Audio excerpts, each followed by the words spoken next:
window.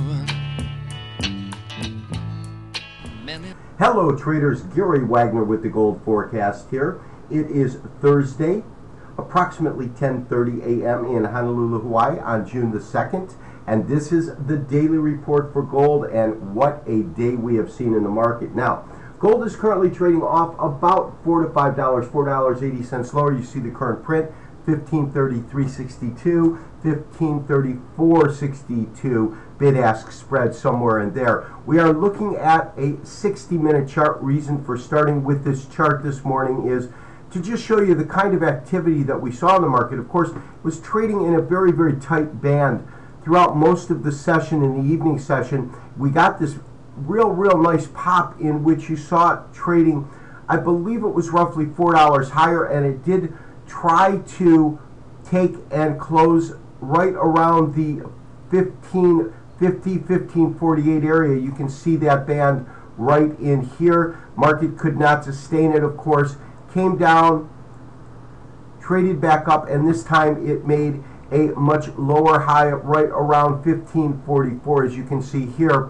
And then we had this brutal sell-off. As you can see, as this market came down, the low that it hit was right around, call it 1519 and change, this low right in here. And from there, we saw a pretty rapid recovery. Again, these are hourly candlesticks. So within that 1 hour, you saw a drop from 1536 all the way down to 1518, a tremendous drop in the marketplace, and then it recouped within the next 2 hours and is currently consolidating right around $5 lower for the day. Now, we've talked about the stops that I have just kept in the market and kept it very loose.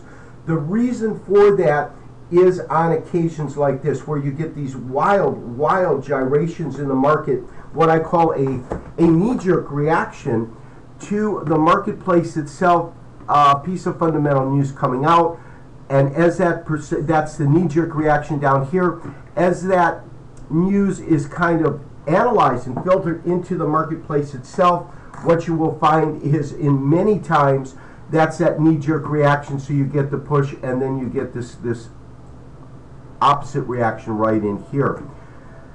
In terms of our strategy, we might be possibly hitting a top. We're going to look at a couple of different charts, but I wanted to start this morning with this particular chart. Now, from there, what I want to do is take it off to a 360-minute chart, and here's what I'm seeing. Let me first kind of shrink that so you can see where some of these lines are coming in from. But this 23% level right here, which is a major 23% level because it's coming from, in terms of how I am drawing this, I am using this low back here. This is after the January correction. This is that 1308. So this is that full move up, and then 23% of it is this area right in here. And you'll see now that I've shrunk it down, once I blow it up, you'll see that it is at a critical area and right now is trading above that support area. That's what's giving me some hints that this market has recovered and recovered quite nicely. And here's what I'm talking about, traders. If we go ahead and blow that up, and let me move it away so we can see the numbers here. You can see this tremendous candlestick called a hammer or hangman right here.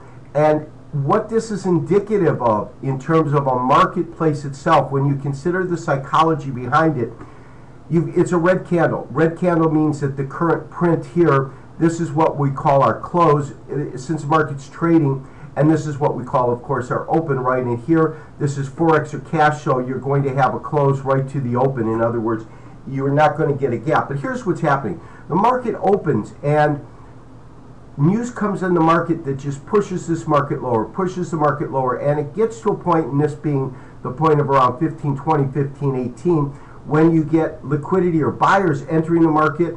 It can be due to both buying as well as short covering, and the market begins to climb back up until you get this very narrow body, which is indicative of a hammer, hangman, a shooting star, inverted hammer. Those are what's called the paper umbrella. Those are the four types that come out of that.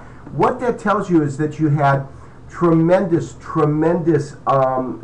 in that area as it came up. That's the first thing that I'm noticing. The second thing that I think is really important is you saw where that 23% came in, and I think that that's a very critical area.